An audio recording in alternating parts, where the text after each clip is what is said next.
Pour Astérix, Uderzo et moi sommes les réalisateurs. Pour Lucky Luke, c'est Maurice et moi.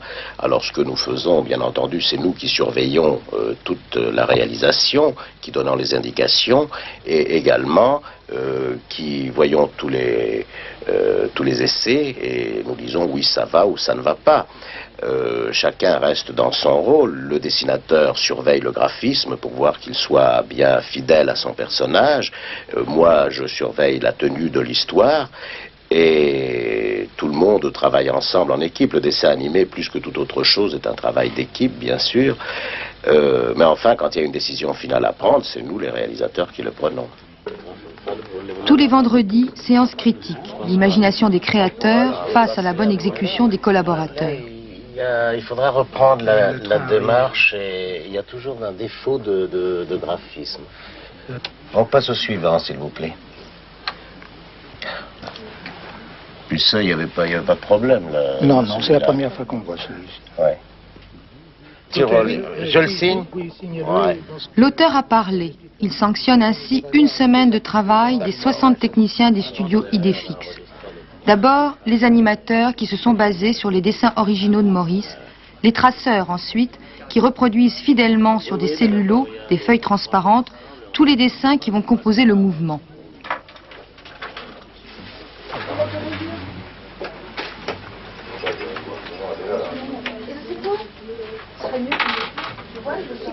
Puis c'est aux gouacheuses de terminer le travail de la couleur. Selon les personnages, elles peuvent ainsi mettre en valeur, nuancer, jusqu'à 30 dessins par jour, avec des indications extrêmement rigoureuses.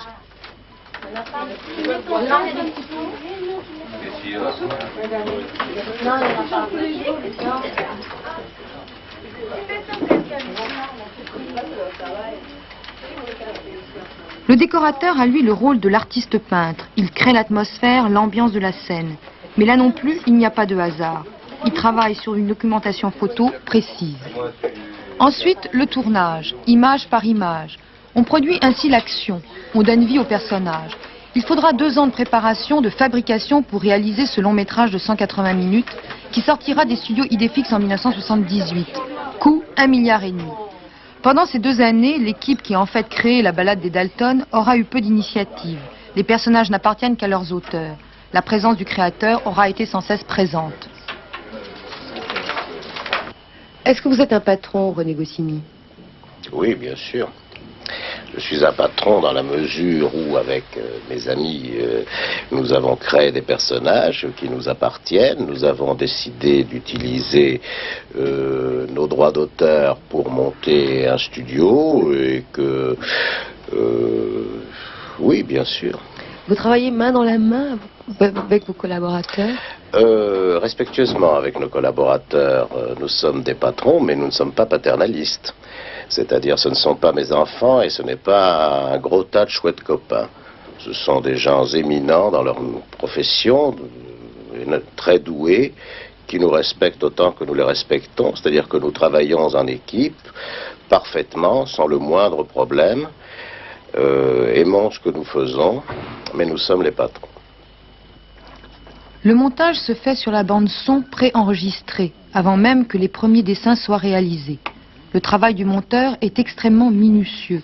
Image par image, il synchronise les voix, les bruits, sur les personnages qui soudain s'animent.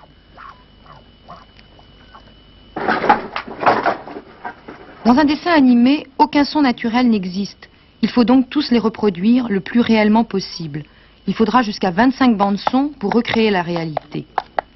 Là intervient le bruiteur, véritable homme orchestre.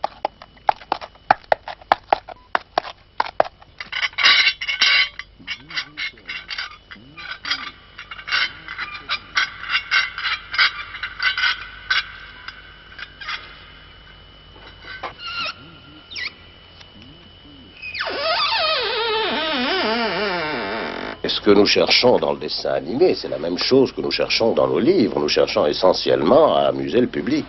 Et je dirais qu'il n'y a pas d'autre motivation que celle-là. Nous avons toujours cherché à faire rire et à amuser les gens avec nos personnages. Et nous aimons le dessin animé depuis toujours. Uderzo a fait ses débuts dans le dessin animé. Et moi, c'est le dessin animé qui m'a donné envie de faire ce métier. Et par conséquent, nous n'avons pas voulu nous priver de ce moyen d'expression pour amuser les gens, mais c'est tout. Il n'y a pas d'autre ambition que celle-là.